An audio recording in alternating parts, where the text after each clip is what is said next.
Você está à procura da felicidade? Fica nesse vídeo que nós iremos falar sobre a felicidade e o que Jesus diz sobre ela. Na verdade, os passos de Jesus para a felicidade. 10, como eu coloquei na descrição. Olá, muito bom dia, boa tarde, boa noite, independente da hora que você esteja assistindo esse vídeo. Eu sou o pastor Richarles Andrade Chuamba, da Igreja Luterana, Igreja Evangélica Luterana no Brasil, em Itinga, Açailândia, no Maranhão. E hoje irei falar sobre um tema interessante desse período em que nós vivemos, onde se busca a felicidade acima de todas as coisas. O importante é o que te faz feliz. E hoje esse tema vem para nós através do texto de Mateus, capítulo 5, onde Jesus traz um discurso grande assim, porque começa no capítulo 5 e termina no capítulo 7, e grande também pelos ensinamentos, vários ensinamentos que Jesus traz para nós durante esse que é conhecido como o Sermão do Monte. Desculpa. Jesus, então, rodeado de multidões, né? Multidões mesmo, porque são várias e várias pessoas. Ela se assenta assim na relva, na grama, nas pedras, aonde pudessem se assentar. Jesus se assenta num lugar um pouquinho mais elevado, um monte, né? E ali ele começa a trazer os seus ensinos para todas aquelas pessoas, já tendo os seus discípulos ao seu lado, né? Sendo alguns chamados, pelo menos Mateus traz para nós que nesse momento Jesus já tinha chamado alguns desses.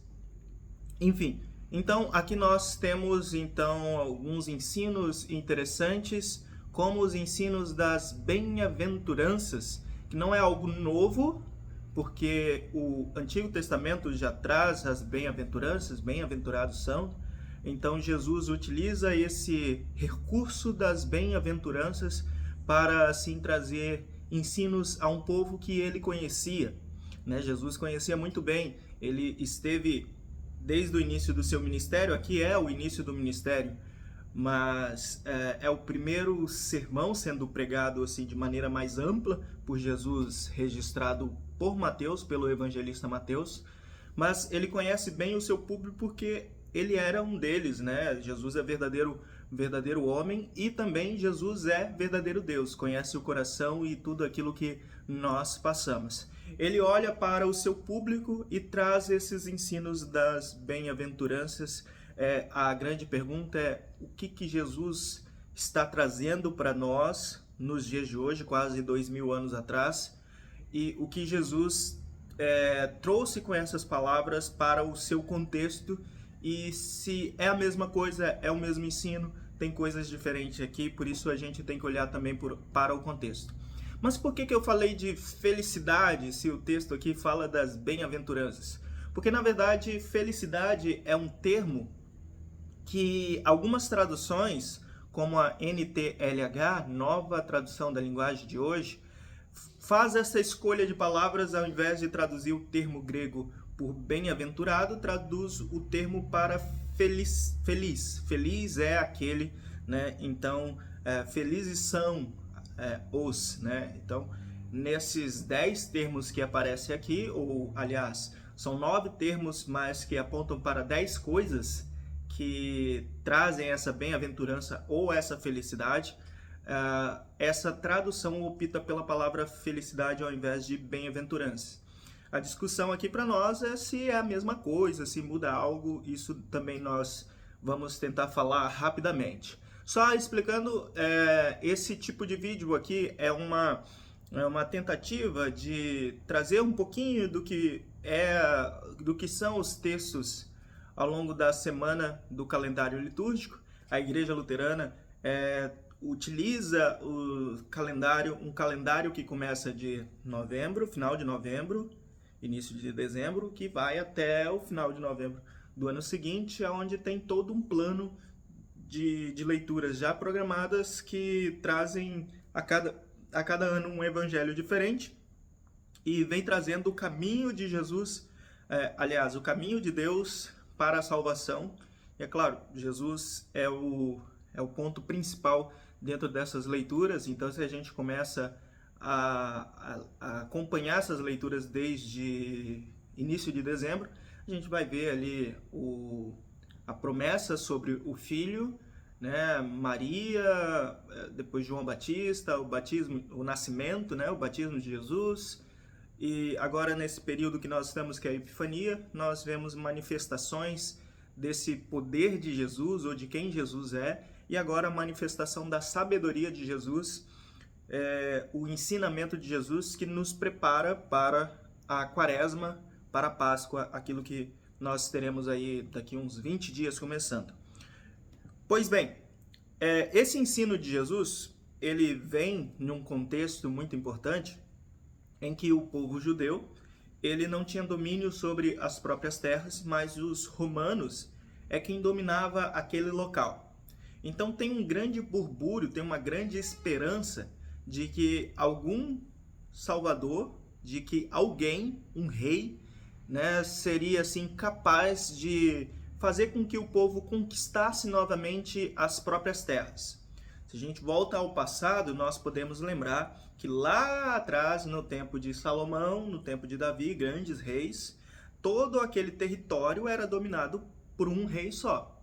Só que depois o reino é dividido em dois reinos, o Reino do Sul, o Reino do Norte, e ao longo dos anos ali, conforme o povo foi se esquecendo de Deus, foi se esfriando também, foi se perdendo esse contato com os profetas de Deus, e os profetas Isaías e outros profetas pregaram muito bem isso, vieram alguns castigos de Deus para mostrar, olha, voltem para mim. Deus sempre esteve apto a receber de volta o seu povo, mas o seu povo não se arrependeu e não voltou para Deus. Isso causou um exílio, enfim. Ao longo de todo esse período ali, antes do Novo Testamento ser escrito, antes da história do Novo Testamento acontecer em Jesus, então houveram muitas invasões naquela terra que fez com que os judeus perdessem o domínio sobre o próprio território, eram dominados pelos outros. No tempo de Jesus é o grande Império Romano, que é muito grande, muito vasto. Aconselho vocês a estudarem sobre o Império Romano para entender o mundo bíblico. Então, essa busca por um Salvador pelo povo não é necessariamente um Salvador espiritual, mas é um Salvador terreno, um rei realmente, um governante poderoso que dominaria espadas e por aí vai. Tanto que não é estranho a gente entender o porquê que Pedro, por exemplo, pega espada para cortar a cabeça do soldado, porque esse era o desejo ali de ter essa revolução, de expulsar os romanos e ter novamente aquelas terras para os herdeiros de Abraão. Tanto que isso é algo que é travado e batalhado até os dias de hoje, né? Aquelas guerras, são muitas, é uma guerra que não tem fim, e quem é o verdadeiro dono de Jerusalém. Só que Jesus, ele não vem com um plano de conquista física, ele vem com um plano de salvação que é, em primeiro momento, espiritual, mas que vai nos levar para um lugar físico, que é a vida eterna. Mas nesse mundo em que nós vivemos, nós não alcançamos uma perfeição porque nós somos pecadores. E pelo fato de nós sermos pecadores, nós estamos afastados de Deus. Nós nascemos afastados de Deus, nós nascemos em corrupção, nós nascemos em pecado, e o pecado domina o nosso corpo de forma que nós somos pecadores. Então, como diz Paulo lá em Romanos, mesmo ações que nós não gostaríamos de fazer, nós fazemos. Nós pecamos por pensamentos, palavras e ações, vai dizer João na epístola dele. Então, às vezes nós queremos fazer o bem, mas não conseguimos porque nós somos pecadores. Agimos por interesses e muitas vezes interesses egoístas. Pensamos só em nós mesmos.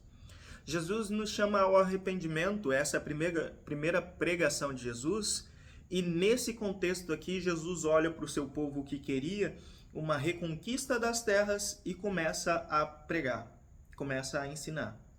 Eu até brinquei nesse final de semana assim, o que Jesus o que o povo queria que Jesus falasse? Talvez queria que Jesus falasse assim, que cada um de vocês venha com as suas espadas amanhã para a gente montar um exército, vamos escolher os mais fortes e vamos fazer aquilo que devemos fazer, que é conquistar novamente o reino. Só que ao invés de incitar uma guerra, ao invés de incitar o povo à violência, o discurso de Jesus é muito contrário, muito contraditório quanto a isso. É ao contrário disso. Ele vai dizer, bem-aventurados são os pobres, bem-aventurados são os que choram, bem-aventurados são os que têm fome, bem-aventurados são os que têm sede, bem-aventurados são os misericordiosos, os pacificadores, os limpos de corações, os que são perseguidos por causa do meu nome, né? E os que buscam a justiça. Então, Jesus está trazendo uma coisa ao contrário, assim. Se pensa que os líderes daquele tempo procuravam os mais fortes para estar ao seu redor, e hoje se prega também esse ensino do mais forte, né? O mais forte vence. Deixe de lado as pessoas. Quantas vezes vocês já não ouviram esses discursos motivacionais? Se tem alguém do seu lado que te faz ficar para baixo, não ande com essa pessoa, só ande com quem possa lhe trazer algo, que possa lhe colocar para cima. Isso é o que acontecia naquele tempo. Então, pessoas doentes, órfãos, viúvas, eram todas pessoas que eram deixadas de lado na sociedade. Paralíticos, enfim, porque não conseguiam, na visão daquela sociedade, não conseguiam render, não conseguiam trazer algo que seja benéfico para a sociedade. Mas é uma cultura totalmente errônea nesse sentido. Por quê? Porque não agrega, não busca, não junta, e na verdade segrega, separa. E de tempos em tempos nós vemos a humanidade agir com o mesmo erro, né? A gente evolui com tecnologia, mas como personalidades, como pessoas, nós continuamos na mesma porque nós permanecemos pecadores e em falhas. Então Jesus traz esse ensino que bem-aventurado, na verdade, não são os mais ricos, não são os mais poderosos, mas são os pobres. E às vezes há muitos discursos por aí, em cima daquilo que Jesus traz aqui, que dá-nos a entender que, na verdade, então, alcançar o reino dos céus é por conta daquilo que a gente é. Ou seja, porque eu sou pobre, porque eu sou humilde, porque eu sou assim, assado. E também não é esse o ponto de Jesus. Não é uma teologia da glória, não é uma teologia de retribuição, toma lá da cá. Não é esse o ponto. Porque Jesus aqui não está falando também de coisas físicas. A gente precisa ampliar esse entendimento e entender esse discurso de Jesus também no todo. E também aqui, porque Jesus fala os pobres em espírito, né? Os que têm sede e fome de justiça. Então Jesus está falando sim de coisas que são além do físico, além das dores de agora. Muitas vezes a gente procura a Jesus por conta das coisas de agora. A gente procura a Deus por conta das dores que eu estou sentindo nesse momento. Eu tenho fome agora, eu tenho sede agora, então eu preciso de algo para mudar essa minha situação do agora. Muitas vezes as dores do agora, elas são um ensino para nós do porquê que nós precisamos de Deus não apenas por agora, mas pelo sempre. Tem um depoimento muito interessante do fisiculturista e empresário Léo Stronda. Aconselho vocês a verem aqui no próprio YouTube, fala sobre isso, do quando ele teve a conversão dele por conta da vida que ele vivia antes e a vida que ele tem agora que ele teve essa conversão. E para isso acontecer, foi preciso alguns desastres assim bem sérios acontecerem na vida dele. E ele diz assim nesse depoimento, principalmente tem um momento que ele vai pro talk show do Danilo Gentili e ele fala disso. Pessoas chegaram para ele e disseram assim: foi preciso acontecer isso para você mudar? E ele diz: sim, porque às vezes a gente não aprende de maneira fácil. Às vezes a gente continua insistindo ali no erro e por aí vai. Então, muitas vezes, as coisas que nós passamos, eu não estou dizendo todas as vezes, não estou dizendo que Deus nos castiga, mas estou dizendo que muitas vezes o sofrimento que a gente passa é um grande... serve de grande aprendizagem para nós percebermos o quanto nós somos mortais, o quanto nós somos pecaminosos, o quanto nós não conseguimos, de fato, alcançar os céus por conta das nossas ações. Porque a gente se segura nas nossas ações. A gente pensa, não, eu sou bom, eu vou à igreja, eu oro e tal, nada vai acontecer comigo. Então essa é uma fé assim, baseada em uma coisa muito fácil de se quebrar. Que num primeiro momento em que a gente vier a passar por algum tipo de sofrimento, não precisa ser algo tão grande, às vezes até uma gripe que nos deixa alguns dias de cama, faz com que a gente comece a refletir nesse modo, né? Por que eu? Por que assim? Por que está acontecendo isso comigo? Então talvez a nossa fé esteja baseada apenas na retribuição. Eu faço isso, então eu mereço isso. Quando Jesus, então, nos ensina a basear a nossa fé numa confiança extrema em Deus e uma humildade de reconhecer aquilo que Deus é acima de nós. Então, quando nós nos comparamos com Deus, e isso é preciso para criar a humildade e nos levar ao verdadeiro arrependimento, nós percebemos que nós somos, na verdade, pobres de espírito. Nós somos, na verdade, nós temos fome, nós necessitamos dessa justiça de Deus. Então são coisas que nós precisamos, às vezes nós precisamos cair muitas vezes na nossa vida para a gente perceber que a nossa confiança tem que ser baseada em Deus, independente do que está acontecendo ao nosso redor. E isso é importante pela forma como Jesus vai exterminar.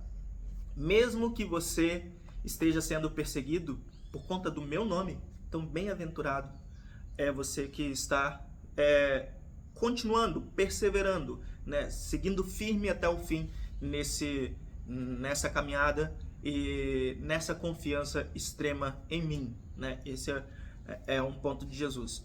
Mas por que confiar em Jesus? Por que deixar ser perseguido pelo nome de Jesus? Porque é Ele que transforma então as coisas. Ele prepara de fato uma morada que não tem mais dores, não tem mais perseguições, não haverá mais fome, não haverá motivos para ser pacificador, ou seja, motivos para buscar a paz, não haverá, porque se não há guerra, não tem motivo para buscar a paz, porque a paz já reina. E essa morada que Jesus prepara, então esse local que Jesus nos prepara, e isso é muito importante, não é nesse mundo físico, nesse mundo de agora, porque esse mundo de agora nós continuaremos até o fim em lutas contra o pecado. Mas é na morada celestial, aquela do qual nós necessitamos alcançar, mas não alcançamos por nós mesmos, alcançamos por conta de Cristo Jesus e por causa de Cristo Jesus. Porque todo aquele que nele crê não irá perecer, não irá ser condenado. Né? E mais uma vez, texto muito bonito de Efésios, capítulo 2, porque pela graça de Deus, vocês são salvos, Paulo diz, mediante a fé, não por obras, não por ações, justamente para que ninguém venha a se vangloriar, a se gloriar das suas próprias ações, mas venha acreditar, venha confiar nessa fé, nessa graça de Deus. Então, eu sei que eu comecei o vídeo falando de como ser feliz, mas aqui nós percebemos que o ser feliz, o termo utilizado pela NTLH e talvez outras traduções também, outras pessoas tenham pensado nesse texto como melhor termo aqui, no melhor termo para esse texto aqui, ele só se encaixa se temos essa perspectiva eterna do quando realmente a felicidade ela irá chegar. Ou o que é felicidade? Essa pergunta meio filosófica, né? Porque se eu quero alcançar a felicidade pensando em um tempo de paz na minha vida, tudo vai ser maravilhoso, eu não vou ser perseguido, eu não vou sofrer e tal. Então, eu nunca alcançarei nessa vida, eu nunca alcançarei isso. Eu sempre tentarei, e essa é a vida do ser humano. A gente percebe que desde lá de trás, a Bíblia relata o tempo de Caim e Abel, né, onde já houve essa falta de felicidade, né, porque o que causa a raiva e a inveja em Caim é se sentir menosprezado ou se sentir alheio, né? Eu quero ter aquilo que ele tem. Então, essa busca pelo que a gente não tem, nesse caso a felicidade suprema, a humanidade não vai conseguir alcançar, independente de tudo que seja inventado. Mas Deus nos trará isso na vida eterna, porque essa é a sua promessa. Por isso, o melhor termo é bem-aventurado, por entender assim não uma utopia de uma felicidade que não chega, mas entender que essa bem-aventurança, ela é de fato aquele a qual a mão de Deus está, e a mão de Deus, se a mão de Deus está sobre nós, então independente do que está acontecendo em nosso meio, nós estamos na vantagem. E Paulo vai dizer isso, porque se eu continuar vivo, graças a Deus eu vou continuar tendo a oportunidade de anunciar essa graça para outras pessoas, mas o morrer para mim é lucro, porque eu estarei em descanso, eu estarei com Deus, né? Será o fim das dores desse mundo e será o começo do descanso em Deus e com Deus. Então essa é a bem-aventurança aqui, de fato. Bem-aventurados são esses que se entendem pobres de espírito, porque buscarão sempre a Deus e confiarão sempre em Deus, como aquele que dará e dá o reino dos céus através de Jesus. Então, né, é quase um clickbait. Eu sei que talvez você tenha assistido até o final buscando uma resposta. Como ser feliz então? Como rir à toa? Como ter paz? Mas lamento informar que esse vídeo aqui, ele não traz essa receita, mas traz um conselho para você e também para mim, que eu preciso desse alimento, tal qual cada pessoa, continue firme em Cristo Jesus, continue firme em Deus, pois bem-aventurado de fato só é aquele que crê em Deus, aquele que crê em Jesus Cristo, Filho de Deus, como o único Senhor e Salvador acima de todas as coisas. E essa fé certamente o guiará para coisas maravilhosas nessa vida, fará com que você supere muitas situações, mas essa fé, principalmente, esse é o objetivo da fé, o levará para a vida eterna, do qual nós desfrutaremos de um reino de paz sem fim. Não busque a guerra, não busque a guerra, a não ser a guerra contra o pecado. Denuncie o pecado, mas ame os pecadores, busquem os pecadores, anuncie a graça de Deus para todas as pessoas. Assim, espero que esse vídeo, eu tentei gravar ele ontem lá na igreja em Açailândia, às terças-feiras, né? O objetivo é gravar às terças-feiras, mas lá eu fiz o vídeo, mas tem muito barulho lá na igreja próxima à rua ali, então não saiu nas terças-feiras. Vou ver se eu consigo fazer na segunda, para adiantar essa reflexão para todos vocês, tá bom? Deus abençoe a cada um de vocês e continue firmes na fé em Cristo Jesus, para que herdem, assim, venha a herdar a vida eterna nesse nosso Salvador. Amém? Bênção de Deus, abençoada semana e abençoada preparação para a preparação, né? Porque a quaresma vem, a quaresma é o período de preparação e nós estamos nos preparando para entrar na quaresma. Bênção de Deus.